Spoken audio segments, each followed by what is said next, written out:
agree. So, what was the learning curve for you when you branched out, decided to do your seasoning and your spices? Because we know you and love you as an actress. You have your production company. What was that process like for you? Why did you decide to open up and bring that into your space? You know what? For years, I wanted to do. Well, you've had my pecan candy, right? The praline. Oh my gosh! Oh my gosh! Yeah, my mom and I were just talking about that last night. Those pecan pralines. Oh, y'all. Whew.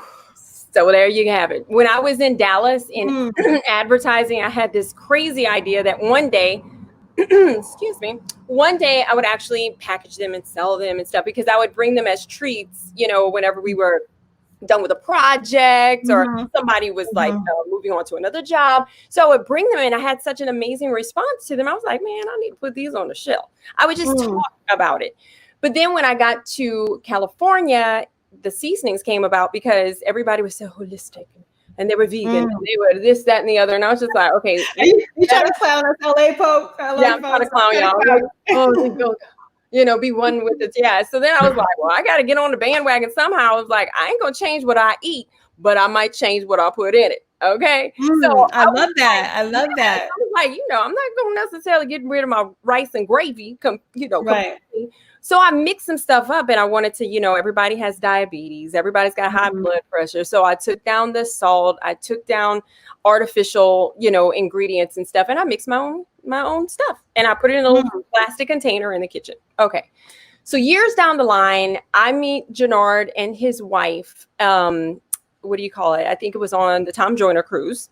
And he and I start talking. His wife started, we're vibing. And then just so happens he comes to Los Angeles. Okay, well, I make him a meal, make some salmon. He tastes. He was like, "Real niece, what you got up on there?" And I'm just like, "Oh, and this is Chef, y'all, that you're seeing. This is Chef Jannard Wells. Yes, he's doing the Atlanta takeover, and he's on America, I think, sometimes. Good Morning America. But anyway, he was like raving about it. He's like, it's got a little smoky. And then I was like, yeah. I was like, well, it's this. And I took it out. And he was just like, you need to put that on the shelf. I was like, well, Jannard, I actually want to put something else on the shelf. And I told him, he was like, yeah. He was like, but you need to start with this. I can do that because I got an FDA approved kitchen. Oh, wow. Needless to say, he goes home with a Ziploc bag. Okay. He recreates it. Like, he keeps sending me. So I was like, no, that ain't it. No, that ain't it. No, that ain't it. And then finally he hits it on the money. And I'm like, oh my God. I was like, that's it. Yeah. Right. And so where did we sell it? First time on the Tom Joyner cruise that following year. Once again, on the Tom Joyner cruise, it kept selling out. So I was just like, you know what? Let me see if I can do more. So I had a conversation with these folks that do, grocery store marketing and positioning and whatever. And they said, if you're going to go on a shelf, have more than one product.